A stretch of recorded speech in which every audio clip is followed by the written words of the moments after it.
Diana, I'd like to get back a little bit to the central banks and what they have done to deal with inflation, which is not much so far. So what is the path forward for these central banks, Bank of Canada, the Federal Reserve of the United States, so that they can deal more effectively with this inflationary threat? The path ahead is to cut back on their balances, stop building up their balance sheets, and gradually raise inflation. That's what Paul Volcker, chairman of the Fed, Paul Volcker, had to do in the early 1980s in order to get inflation out of the economy.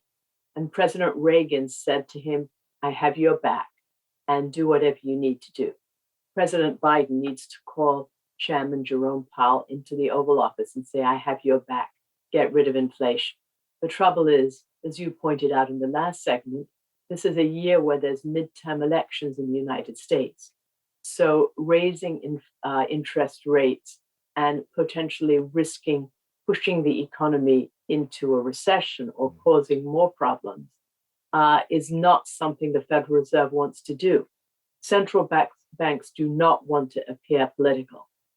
So the only path ahead for them is to raise interest rates gradually over the next year at every Federal Open Market Committee meeting and hope that this is going to squeeze inflation out of the economy. But the Fed can't do it alone. We talked before about supply chain problems. We need to be producing more energy here in the United States. The North American oil platform is the largest producer of oil and gas in the world. There's no reason that we should be facing increases in the prices of oil that we are today.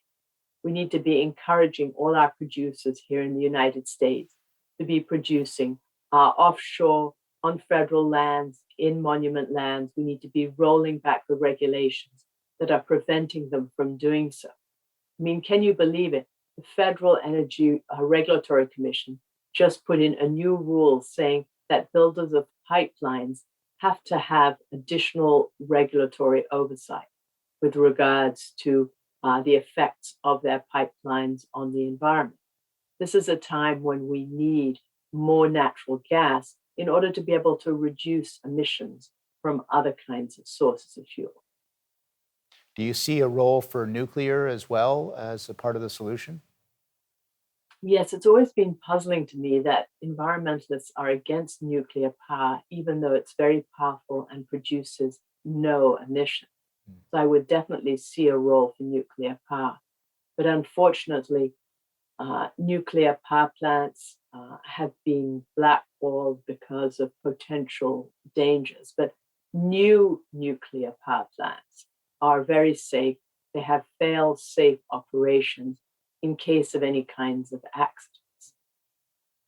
It's very interesting because all these solutions that you mentioned are available. Obviously, there's a counter lobby of apocalyptic environmental groups, if I may use that language, that would see the end of the world, if that policy was determined. But is there a tipping point that you are projecting because of these other crises, supply chain, Russia, Ukraine, and so forth, that may change the political dynamic a little bit in the United States on these issues?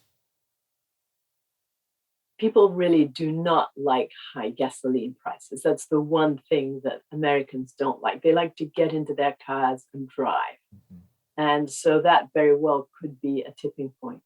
When I worked in the White House under President George W. Bush and gasoline prices went up, there were lots of questions to the Council of Economic Advisors over what could be done about it. There was great concern. And I'm sure there's great concern in the White House right now. And as I said before, these problems are self-inflicted. We can do something about it. We are in such a fortunate position, the United States and Canada being the premier producer of oil and natural gas in the world. And we can be producing more, and we can be building the pipelines so that the oil and natural gas gets where it has to go, either to the coast to be exported, to the refiners for gasoline production. We are going to return with our guest, Diana Furchtgott-Roth. She is an adjunct professor of economics at George Washington University, taking a little bit of a break, But we'll be right back after that break. Please stay with us.